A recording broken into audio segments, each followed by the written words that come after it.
Thank you for joining us. This is Amir Shakil 5858. I am Amir Budnam.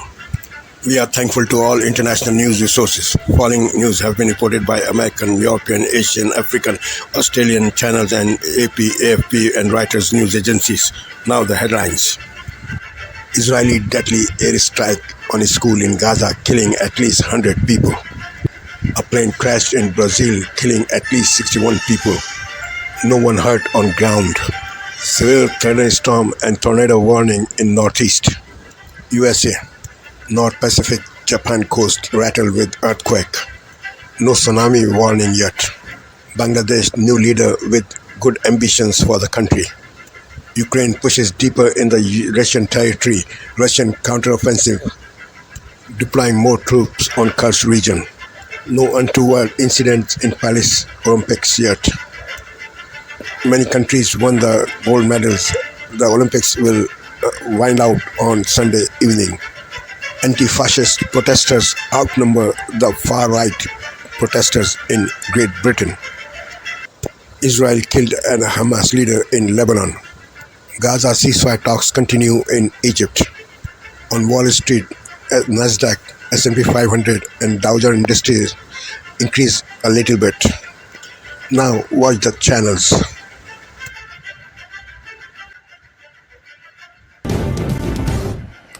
All right, welcome to this special edition of Hannity Election Countdown. Mark your calendars because the 2024 presidential election is only 88 days away, and in 39 days, early voting officially kicks off in Pennsylvania, rolls out around the country. Buckle up because the next 3 months, well, it's going to be insane. It'll be an emotional roller coaster. Anyway, President Trump already has survived an assassination attempt. Trump also has emerged unscathed from a multi-pronged effort from the left to throw him in jail. And meanwhile, Democrats are now on their second ticket after realizing the Biden-Harris administration failed all of you dramatically, and they were not capable of winning a second term. But instead of nominating someone new, they just simply anointed the most unpopular vice president in history and in the history of polling, a person who was routinely mocked on both sides of the aisle for being incompetent, unlikable, and fake. You decide. It is time for us to do what we have been doing, and that time is every day. Every day it is time for us to agree. You think you just fell out of a coconut tree? You exist in the context of all in which you live and what came before you. The significance of the passage of time, right? The significance of the passage of time. So when you think about it, there is great significance to the passage of time. A movement that has always been about the ability to see what can be unburdened by what has been. We have seen what can be unburdened by what has been. What can be unburdened by what has been. So Ukraine is a country in Europe. It exists next to another country called Russia. Russia is a bigger country. Russia is a powerful country. Russia decided to invade a smaller country called Ukraine. So basically that's wrong. What can be unburdened by what has been. No wonder she reads the same exact speech every single campaign event, pretty much word for word. Now, her campaign is simply terrified to let her go off script, and for good reason. The more people hear from the real Kamala Harris and the more they get to know her, the less likely she is to get elected. So she, with the help of the state-run media Pravda mob, they're hiding her in the basement, like they did Joe in 2020, or pretty much their version of it.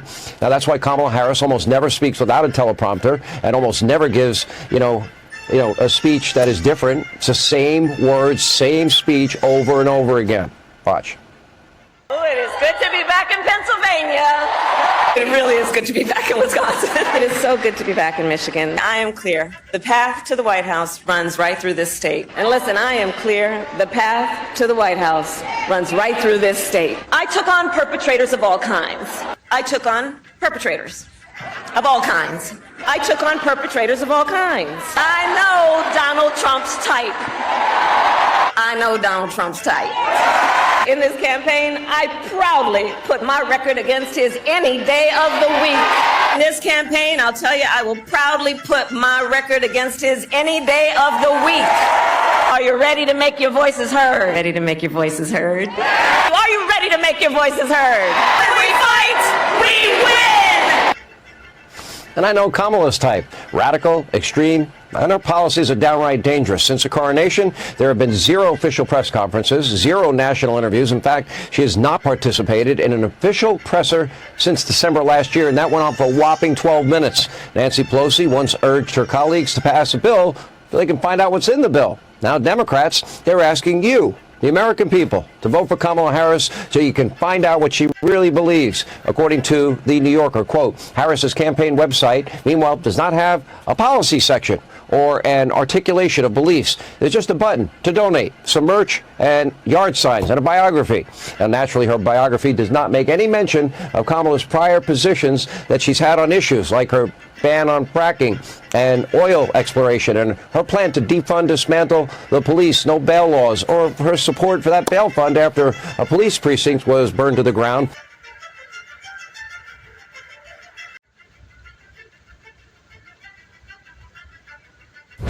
Breaking news as we come on the air. Severe storm slammed the Northeast. A tornado warning just outside New York City. Horrifying images show a passenger plane falling from the sky. And the mad dash at the Olympics. Sha'Carri Richardson's dream finally comes true. First tornado threats and the flash flood emergency in the Northeast. A deluge thanks to Debbie. Remnants of the hurricane caused flooding from Washington, D.C. to Philadelphia, New York to Boston. Authorities warn high water in some areas could last for days. New York declaring a state of emergency. Thousands of flights impacted. Trevor Ault has the images coming in. Also tonight, terrifying moments as a plane falls right out of the sky, spiraling to the ground. More than 60 people on board. The plane slamming into a neighborhood, then bursting into flames. Breaking news in the race for the White House. Sources tell ABC News Donald Trump's plane was diverted in Montana because of a mechanical issue. Trump attending his first campaign event of the week, while Vice President Kamala Harris and Governor Tim Walz campaign in the Arizona battleground. News coming in late today. The embattled sheriff criticized for his handling of the deputy's deadly shooting of Sonia Massey. Announces his retirement today on the heels of the governor calling on him to resign. Tonight, with the Middle East on edge over a potential attack from Iran on Israel, the Israeli military now says it has killed another Hamas commander in Lebanon. It comes as the Biden administration renews its push for a ceasefire between Israel and Hamas. The golden moment at the Summer Games. One of the biggest stars for Team USA wins her first gold medal. And U.S. men's and women's basketball teams, along with the women's soccer team, all hoping for a golden finale in Paris.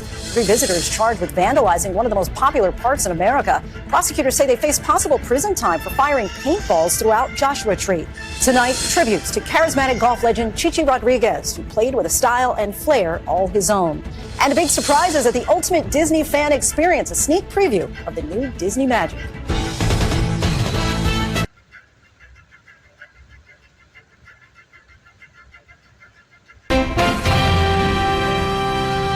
Good evening. I'm Jeff Bennett. And I'm Amna Nawaz. On the NewsHour tonight, Israel kills another senior Hamas commander in Lebanon as the region sits on the brink of a wider war. We travel to the border area where thousands have already been displaced. Here in the U.S., a scorching summer is threatening Americans' way of life and life itself. The outdoor spaces are becoming uninhabitable now in places like the desert Southwest. And as the Olympics near their close, the historic moments and remarkable images that have defined this year's Games.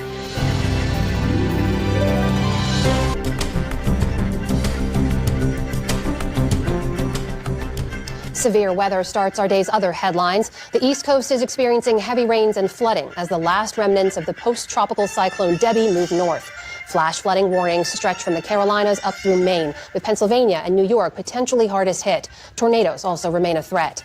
In Vermont, still reeling from flooding earlier this summer, officials today updated the state of emergency to include the impact from Debbie. There will be damage. There will be various types of flooding. It will be a challenging next 18 hours, but we will get through it. Stay safe and take care of each other. The death toll from Debbie has risen to 8 after a tree fell on a home in North Carolina yesterday, killing a 78-year-old woman. Russia, meanwhile, declared a federal emergency today in the country's Kursk region, where officials say they've evacuated 3,000 civilians. That comes 4 days after hundreds of Ukrainian troops crossed the border in what's believed to be the largest attack on Russian soil since the war started. Also today, a Russian missile strike on a shopping mall in Ukraine's eastern Donetsk region killed at least 14 people, injuring 44 more. The UN reports that July was the deadliest month for Ukrainian civilians since October of 2022. An airplane carrying 61 people crashed in Brazil's Sao Paulo state today. Brazilian airline Voipass said the aircraft was en route to Sao Paulo's international airport when it came down in a residential area in the city of Vinhedo. Footage on social media shows a fiery wreckage just steps from people's homes. The airline has confirmed there were no survivors. The cause of the accident is not yet known. A California man was sentenced to 20 years in prison today for attacking police during the January 6th Capitol riots. Authorities say that David Nicholas Dempsey, seen here at a tunnel entrance to the Capitol, used flagpoles and other makeshift weapons to assault officers who were trying to hold back rioters. His sentence is one of the longest out of the hundreds of prosecutions related to January 6th. In Austria, authorities say that they've arrested a third person in connection with a foiled plot to attack fans outside Taylor Swift concerts this week with knives and explosives. 2 Austrian teenagers were arrested on Wednesday. Officials say they were inspired by ISIS and al-Qaeda. Austria's interior minister said today the third suspect is an 18-year-old Iraqi citizen. Der mit diesem in Kontakt stand. He was in contact with the main perpetrator, but according to the state of the investigation, he is not directly connected to the attack plans. But there was indication that he took an oath of allegiance to the Islamic State group a few days ago. Though the concerts were canceled, some fans decided to make the most of the situation. If you can see that I'm the one who understands you. Hundreds gathered in Vienna to sing Taylor Swift's songs and to commiserate. Swift travels to London next week for the final leg of her European tour. On Wall Street today, stocks closed out a roller coaster week with modest gains. The Dow Jones Industrial Average added about 50 points, helping to erase those losses from earlier in the week. The Nasdaq rose 85 points, or about 0.5%. The S&P 500 also ended higher on the day. Still to come on the News Hour, Jonathan Capehart and Eliana Johnson give their view on Kamala Harris's new running mate. How Ferguson, Missouri has changed 10 years after Mike Brown's death sparked massive protests. And the photographs that have captured history at this year's Olympic Games. This is the PBS NewsHour from WE. Welcome to Democracy Now!, democracynow.org, The War and Peace Report. I'm Amy Goodman. In Gaza, Israel's launched a new offensive on the southern city of Khan Yunis, attacking dozens of sites after warning people to flee, but offering no safe alternative. This is a mother fleeing yet again with her family. We are running from the fire. We are running with our children from fear. Where are you going now? God knows. We are walking now. They said to go to the humanitarian areas, but there is no safe place here in Gaza. It is all destroyed and damaged. In Gaza City, multiple children were among at least 15 Palestinians killed in more Israeli strikes targeting schools. At least 30 others were wounded. Netanyahu, children, only God can help us. He was playing at Abdel Fattah school. He's an innocent child. They say we are terrorists. Look at what Netanyahu is doing. Look at the Arab world. Only God can help us. Amid the mounting death and destruction, leaders of Qatar, Egypt, and the United States have called on Israel and Hamas to return to ceasefire talks. The official death toll in Gaza is nearing 40,000, though the true toll is likely far higher. In election news, Kamala Harris and Tim Walz addressed the United Auto Workers in Wayne, Michigan Thursday, where they appeared alongside UAW President Shawn Fain. The UAWs endorsed the Democratic ticket in the November election. This is Kamala Harris. Look, even if you're not a member of a union, you better thank unions. That 5-day work week. You better thank unions for that 8-hour work day. You better thank unions for that vacation time. So I'm here to say thank you, thank you, thank you, thank you to the sisters and brothers of UAW for all you are and all we will do over these next 89 days. In Florida, Donald Trump held a rambling hour-long news conference from Mar-a-Lago where he attacked Harris and made a number of false claims, including that nobody died after the January 6th Capitol insurrection and that Democrats believe in killing babies. The Democrats are really the radical ones on this because they're allowed to do abortion on the 8th and 9th month and even after birth. Despite these comments, Trump downplayed the issue of abortion in the upcoming election. He also claimed he almost went down in a helicopter ride with former San Francisco Mayor Willie Brown, and that Brown said terrible things about Kamala Harris. Willie Brown quickly refuted those lies. He said he did not fly in a helicopter with Trump. Trump also claimed he had the largest rallies, at one point comparing his January 6th Stop the Steal rally to Martin Luther King's I Have a Dream speech and rally on the National Mall. Also on Thursday, Trump agreed to debate. Territorians need to be safe. Everything you need to know.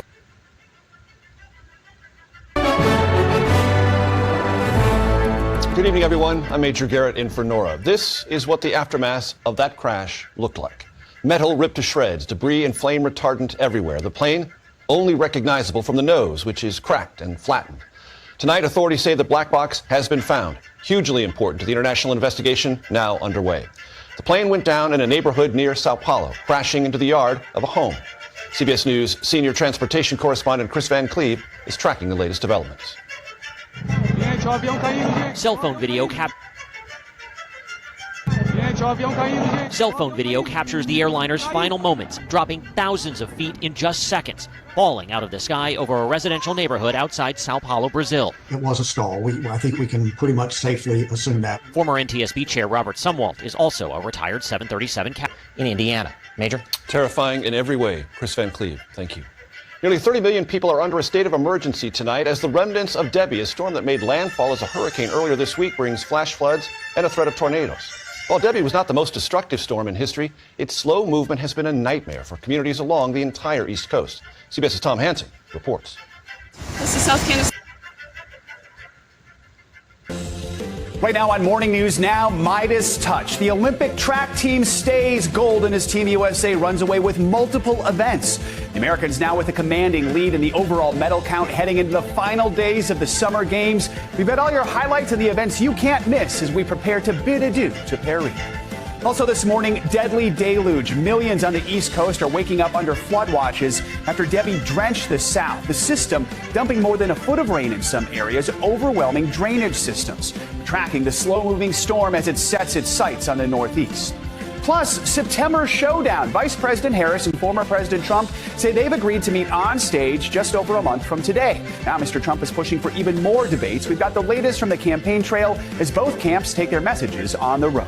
And summer surge. As the temperatures rise, so have the number of positive COVID cases. So far, nearly 50 countries are seeing a recent spike. So we're sitting down with an expert to find out how concerned we should be and what you can do to protect yourself. Good morning. Good to have you with us on this Friday. I'm Joe Fryer. On this Friday night, new historic achievements at the Summer Olympics. The fresh round of firsts for Canadian athletes. A deadly aviation disaster in Brazil. Cuidado, explodindo, cuidado. The passenger plane that plunged into a neighborhood. Debbie downpour, the post-tropical storm drenching parts of eastern and Atlantic Canada. And a finer point of the Paris Games, an event without competition. I think it's the most beautiful part of the Olympics. The camaraderie among pin collectors. Global National. Reporting tonight, Carolyn Jarvis. Good evening and thanks for joining us. In an historic first, Canada has won silver.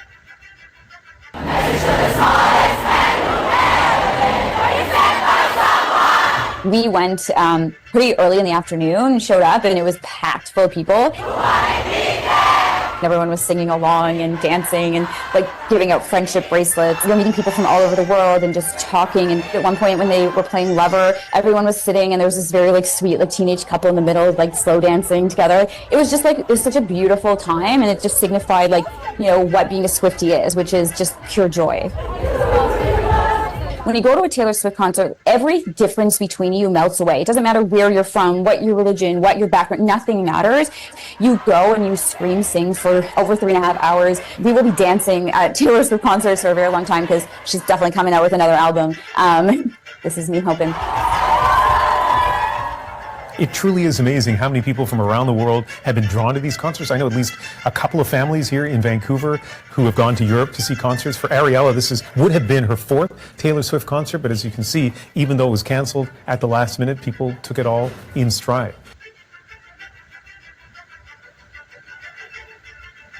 Wildfire officials are bracing for another unpredictable weekend as thunderstorms are expected to move through the province. Lightning is already the main cause of the hundreds of fires burning right now.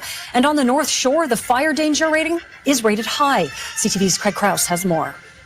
Hot and dry conditions persist across Metro Vancouver. Forest beds drying up, triggering a high fire danger rating along the North Shore. When it's high, certainly we have to be a little more conscious of our actions. Putting out cigarettes and avoiding open flames as local fire departments work to stunt chaos in the area. Just take extra care to make sure you're not adding to the problem. As the North Shore prepares for potential fires, the province is grappling with more than 350 blazes, a good chunk out of control, as 1,600 plus firefighters try to suppress the flames. The Kamloops and Southeast fire centers have the most fire load currently, but we are expecting the changing and warming conditions to impact all regions of the province. A severe thunderstorm watch now stretching from the Fraser Canyon to the Nicola and South Thompson regions. Birkenhead Lake Park, northwest of Pemberton, closing as a wildfire burns on the mountainside. 26 firefighters and 2 helicopters deployed as the province tries to get a grip on another frantic summer. So things could go anywhere from here. Wildfire researcher and sustainability advisor Ira Sutherland says the accumulation of dry material across BC forests is intensifying the issue, and a collaborative forest management strategy could be the answer. So we're starting to see new networks of organizations trying to envision what our future forest management should look like. We're seeing First Nations taking more leadership in exercising their cultural burning, trying to restore resilient forests. So we are starting to move towards thinking about sustainable long-term solutions to wildfire, but it's happening very slowly. In the meantime, the BC Wildfire Service is urging everyone across the province to notify authorities immediately if you come across a fire. More than 60 people killed after a passenger plane crashes near the city of Sao Paulo in Brazil.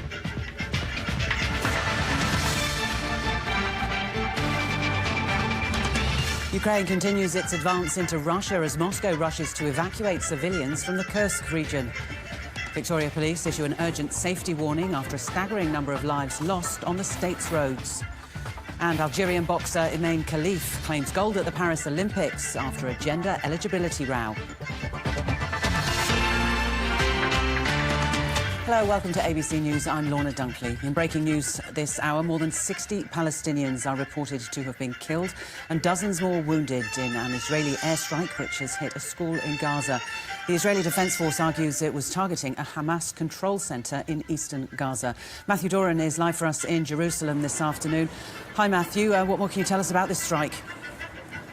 Lorna, good afternoon. We are still learning details of this strike, which we believe happened at around dawn. Local media are reporting, and local authorities for that matter, are reporting that dozens of people have been killed. More have also been injured. There is some debate at the moment as to the exact death toll. We are seeing figures between around 60 and even more than 100, but those details still yet to be confirmed. But the target of this Israeli airstrike was a school in a part of Gaza City. Now, these schools are being used effectively as places for displaced Palestinians to seek refuge, and that's why we've seen so many people at this school. We understand, certainly from a statement that's been put out from the Israeli Defense Force, that there was a mosque nearby as well, and given the timing of this strike, there may well be extra casualties and extra deaths there because it would have coincided with preparations for dawn prayers in Gaza. So a lot of that information is still coming to light. The Israeli Defense Force says it targeted this school because Hamas was using it as a command centre. Palestinian authorities, unsurprisingly, say that that was not the case. This was just a refuge for people who were seeking shelter after the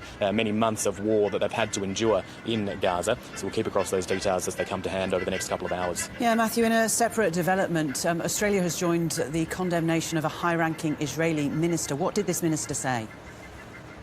This is the far-right Finance Minister Bezalel Smotrich. He is very outspoken when it comes to the issue of the Israel-Gaza war, and he made some comments earlier this week, effectively saying that Israel had been forced to provide humanitarian aid to Gaza rather than starve the population there, even though many believed that starving the population was morally justifiable to try to secure the release of Israeli hostages currently held by Hamas. Over the last couple of days also, we have seen condemnation of those comments, and indeed today the Australian Foreign Minister Penny Wong has taken to social media. She has come out very strongly against it and says that Australia joins with its allies, including the United Kingdom, France and Germany, in condemning this sort of behaviour. She says that the starvation of people is indeed a war crime. And again, she has urged all of those involved in this conflict to try to work towards a ceasefire and a hostage deal in coming days. Bezalel Smotrich is around the world.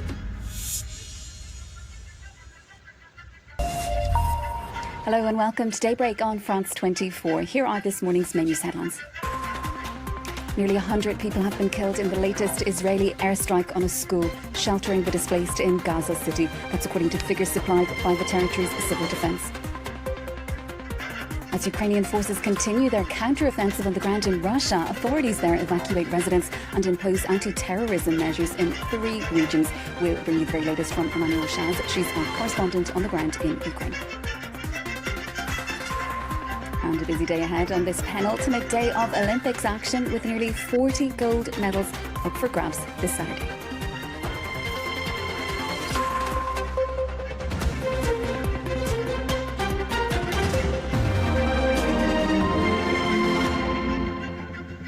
Have you with us first this hour to Gaza, where the civil defence says at least 90 people have been killed and dozens more wounded in an Israeli strike on a school that had been sheltering the displaced. It happened in the Al-Sahaba area of Gaza City.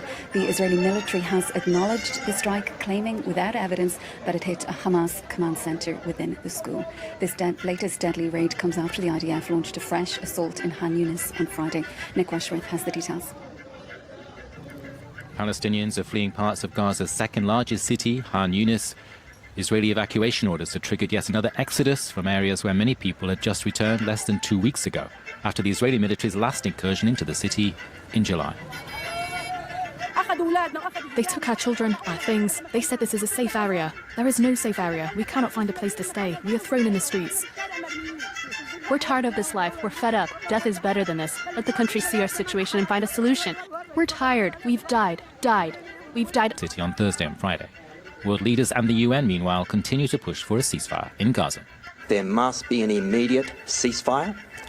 All hostages must be released, and humanitarian aid must be allowed to flow into Gaza. Israel has confirmed it will send negotiators for indirect discussions with Hamas. On Friday, the Israeli Defense Minister Yoav Gallant, in talks with his US counterpart Lloyd Austin, raised the importance of swiftly achieving an agreement to return the remaining hostages. The United States, Egypt and Qatar are seeking a resumption of stalled ceasefire talks on the 15th of August. The White House says that meeting will take place either in Doha or Cairo. In other world news, protests have again gripped the Bangladeshi capital, Dhaka, where hundreds gathered in a show of support for the country's minority Hindus who've been targeted by violence since former Prime Minister Sheikh Hasina fled the country earlier this week. The new caretaker government is meanwhile working to re-establish law and order under interim leader Muhammad Yunus. Charlotte Hughes has more. Some 20 kilometres away from Dhaka, Muhammad Yunus laid wreaths here at Bangladesh's National Martyrs Memorial on his first full day as the head of the country's interim government. It's a tribute to those who died during Bangladesh's liberation war in 1971 and comes the day after Yunus took an oath of office during a ceremony at the presidential palace. After returning home from Europe, the 84-year-old Nobel Peace Prize-winning economist was sworn in as Bangladesh's interim leader. On his arrival in the country, Yunus hailed what he called Bangladesh's second independence. He paid his respects to student activist Abu Saeed, who was shot dead by police during student-led protests, and called for calm across the country. You put your trust in me. You and the students called me, and I responded to this call. My appeal to the people is, if you have trust in me, if you rely on me, then make sure there will be no attacks against anyone, anywhere in the country. Pakistan sent its congratulations to Yunus, adding it wanted to deepen cooperation between the two countries. Washington sent a similar message. We welcome Dr. Yunus's calm for an end to the recent violence, and we stand ready to work with the interim government and Dr. Yunus as it charts a democratic future for the people of Bangladesh. Following her 15-year rule, Sheikh Hasina stepped down as Bangladesh's Prime Minister and fled to India after weeks of deadly protests. The student-led demonstrations that started against quotas in government jobs prompted a violent crackdown that drew international criticism, although the government rejects claims it used excessive force. Yunus faces significant challenges ahead, including restoring peace to the country, reviving its economy, and laying the groundwork for free and fair elections. 3 days of mourning have been declared in the Brazilian state of Sao Paulo after a plane crash that killed all 61 people on board.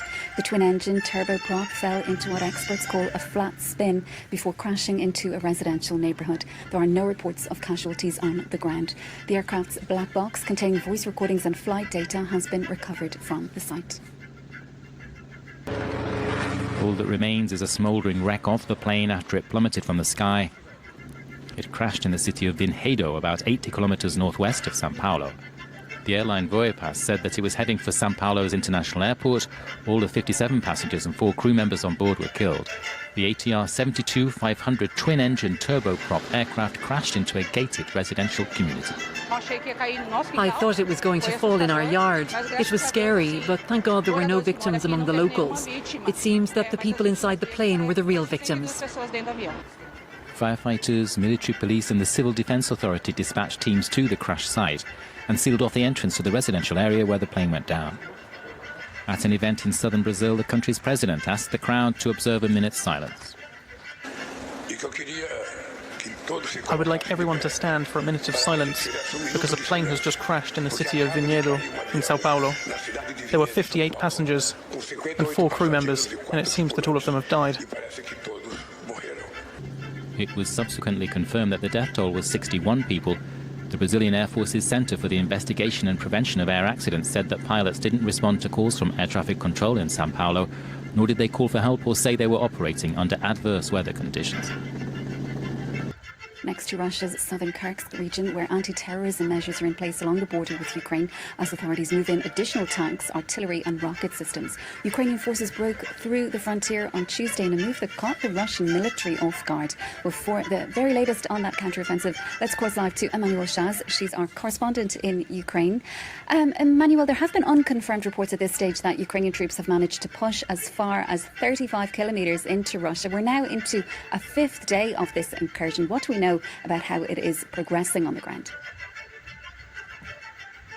Well, it's difficult to confirm the information that come out because information come on the Russian side mostly on social media, and independently verifying those informations is quite hard. What we know is that the fighting is ongoing, continues in that region of Kursk, and it's chaotic enough for Russia to have declared two things. First, the federal state of emergency, so country-wide emergency being declared, and it also declared in 3 border regions, in Bryansk, in Kursk and in Belgorod region, a counter-terrorism operation, which means that more power will be given to authorities, for example, to conduct raids in homes, in buildings, without asking for authorizations, to also evacuate people, even by force, if it's necessary. We know that at least 3,000 people have been evacuated from the border region. So we see through Moscow's response that the situation is not at all under control for Russia at the moment, and that fighting is ongoing. There have also been videos circulating online, again, not verified. The location also is not verified, but of Ukrainian soldiers showing Ukrainian flags in border towns in Russia. So those operations are ongoing, which is also why there's still this operational silence. There's no communication on it officially by the army on the Ukrainian side, but those incursions are entering their 5th day, and so far it's not a deemed success so far here. But so far, Ukraine still has its benefits from its surprise effect, and so far Kursk in Ukraine. Well, let's get some Olympics news now. With just 2 days of competition left, Saturday is shaping up to be a jam-packed day of action. Nearly 40 gold medals are up for grabs. Among the highlights, the women's marathon and the men's basketball final, which pits hosts France against the US. On Friday, Canada won the men's 4x100-metre relay after favourites, the United States, were disqualified. Here's our sports reporter Selena Sykes with a roundup of all the day's action. Canada, led by Andre de Grasse, stormed to a stunning victory in the men's 4x100-metre relay ahead of South Africa, who set an African record to finish with silver, while Team GB completed the podium with bronze. Team USA, who were the big favourites running into the race, despite the absence of Noah Lyles, who contracted COVID earlier this week, were disqualified for a faulty handover. But the women for Team USA didn't disappoint. Sha'Carri Richardson cruising them on the final straight to a gold medal ahead of Team GB getting the silver, and Germany getting the bronze medal. Elsewhere in athletics, Belgium's Nafi Thiam made history as she became the first woman ever to win 3 consecutive golds in the women's heptathlon. And for France, it was a good day for team sport, with the Lebrun brothers and Simon Gauzy getting a bronze medal in the team event at the table tennis after coming out on top in a marathon 5-setter again. Selena Sykes reporting for us there last night. Finally, for now, under intense scrutiny in the ring and suffering online abuse from right around the world, she's endured a tumultuous run at the Olympics over misconceptions about her womanhood. Algerian boxer Iman Khalif won a gold medal on Friday after beating China's Yang Liu in the final of the women's welterweight division, wrapping up the best series of fights of her career. That's it from us for now. Stay with us, though, for more world news here on France 24.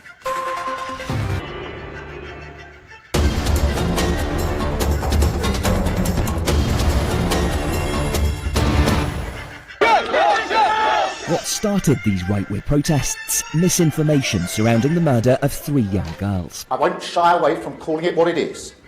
Far-right thuggery. Last night in towns and cities across the UK, though, thousands of anti-fascist protesters outnumbered right-wing groups.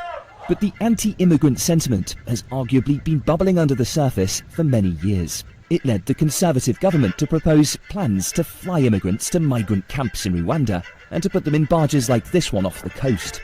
The Labour government has now scrapped these policies, calling them gimmicks and a waste of taxpayer money. For now at least, those inside Number 10 will be extremely relieved that anti-fascist protests have helped quell recent racist unrest. But the new government now has to pick up the pieces after years of Conservative anti-immigration rhetoric and failed policies, which ultimately heightened tensions. All eyes will now be on the Prime Minister and how he chooses to navigate this political tightrope. There is a difference between responsible politicians and irresponsible politicians. Seamstresses at work in Paris, making costumes for the closing ceremony of the Olympic Games on Sunday. It will feature traditional highlights including the athletes' parade and the handover of the Olympic flag to the organisers of the 2028 Los Angeles Games. And like the opening ceremony, all the costumes are made out of recycled materials. C'est très important.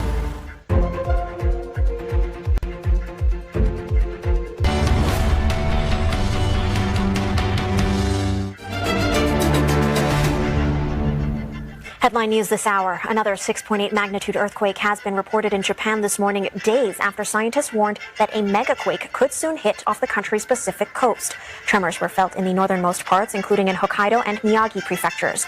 No tsunami warning has been issued. This is the first time Japan's meteorological agency issued a warning for a megaquake. Residents have been advised to be on high alert and to take disaster prevention measures. At least 100 people have been killed in fresh Israeli strikes in Gaza City. The Civil Defense Agency says the attack targeted a school which was sheltering displaced Palestinians. Israeli military said that it was targeting a Hamas command and control center that was embedded in the school. This is the latest in a series of attacks by Israel which targeted schools in recent days. An assessment by the United Nations has found that nearly 85% of schools in the besieged enclave have either been destroyed or damaged by the war. And 61 people have been killed in a plane crash in Brazil. Authorities are investigating the cause of the incident after the aircraft spun into the ground before bursting into flames. The Voyapass airline flight was traveling to Sao Paulo's international airport when it went down in the city of Vinhedo. And that's the latest from the CNN newsroom.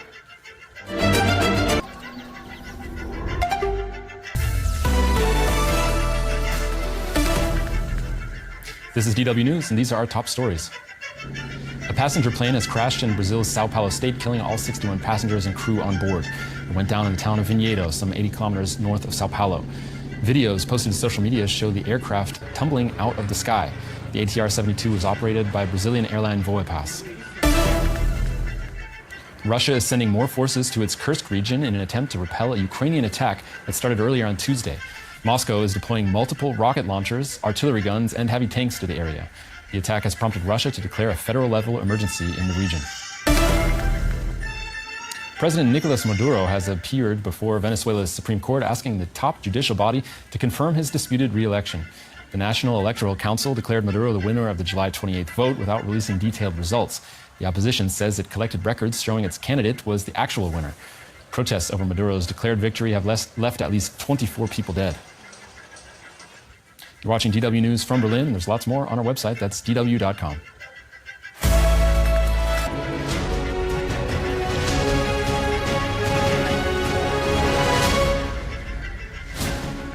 Hello, a very good morning. It's 6 o'clock. Coming up on today's show, Palestinian health officials say more than 60 people have been killed in an Israeli strike on a school housing displaced people in central Gaza. And in sport, English club football returns this weekend with a Manchester derby in the Community Shield and a full card of games in the Championship, League One and League Two. It's Saturday, the 10th of August. Stand Up to Racism call for a day of national protests, while the King praises the community spirit that's countered aggression seen in recent riots. Brazilian authorities investigate the cause of a plane crash that killed 61 people in Sao Paulo. The mother of a teen who drowned on a school trip says she's been left in the dark about what happened. Arts festival funding under question in Edinburgh with disputes over the values of event sponsors.